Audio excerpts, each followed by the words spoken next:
इस question number 9th of assignment chapter number 2। Question बोल रहे हैं कि ये एक 6 वोल्ट की बैटरी है, कैपेसिटर C1 है, एक C2 है, अभी की क्लोज्ड है, मतलब ये C1 पर भी 6 वोल्ट है और C2 भी इधर से जुड़ा हुआ है, उस पर भी 6 वोल्ट है।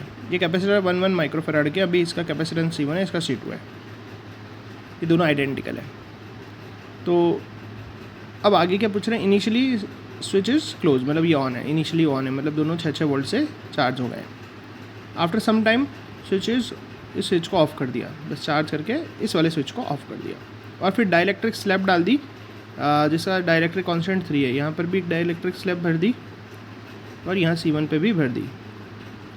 How will the charge and potential effect, अब इसके इन दोनों के अभी भरने के बाद इनका चार्ज पे क्या चेंज आएगा और V पे क्या चेंज आएगा। तो पहले बिना भरे हम निकाल लेते हैं। सबसे पहले V देख लेते हैं दोनों का। दोनों है 6 वोल्ट से चार्ज हैं, जब स्विच ऑन था तो दोनों का V तो 6 वोल्ट ही है, V1 भी 6 V2 भी 6, ठीक है, कुछ डाला नहीं अभी। अब जब स्विच ओपन कर दिया, यहाँ से खोल दिया, अब इसके बारे में बात करते हैं, ठीक है। इसका कैपेसिटेंस कितना हो जाएगा, स्विच ऑन कर दिया और डाइलेक्ट्रिक स्लैब डाल दी। जब डाइलेक्ट्रिक स्लैब डाल देते हैं तो नया कैपेसिटेंस हो जाता है K टाइम्स ऑफ ओरिजिनल।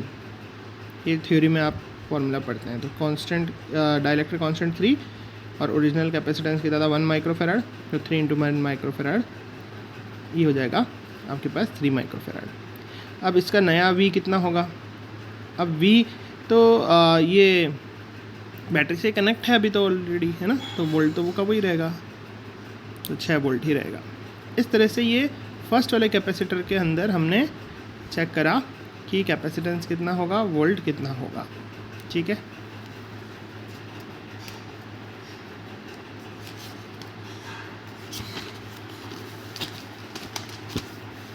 अब कैपेसिटर नंबर 2 की बात करते हैं। जब स्विच हमने ऑफ कर दिया है और डाइलेक्ट्रिक स्लैब डाल दिए, तो डाइलेक्ट्रिक स्लैब डालने पर कैपेसिटेंस कितना हो जाता है K times of original. K कितना था 3 और ओरिजिनल कितना था 1, तो ये आ गया 3।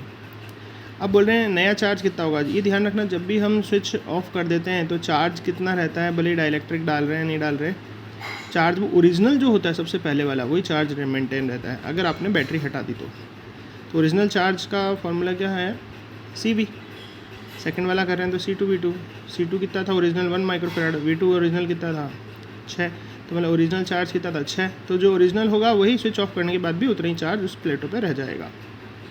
अब बोले चार्ज तो रह गया, अब उसका पोटेंशियल कितना होगा, नया पोटेंशियल कितना होगा। तो पोटेंशियल का फॉर्मूला होता है Q बाय नया C।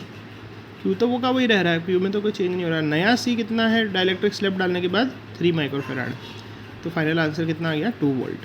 तो वोल्टेज में इतना चेंज होगा, पहले तो 6 वोल्ट से चार्ज करा था, डाइलेक्ट्रिक डाल दिया तो प्लेटों पे अब 2 वोल्ट ही रह जाएगा। इस तरह से क्वेश्चन सॉल्व होगा।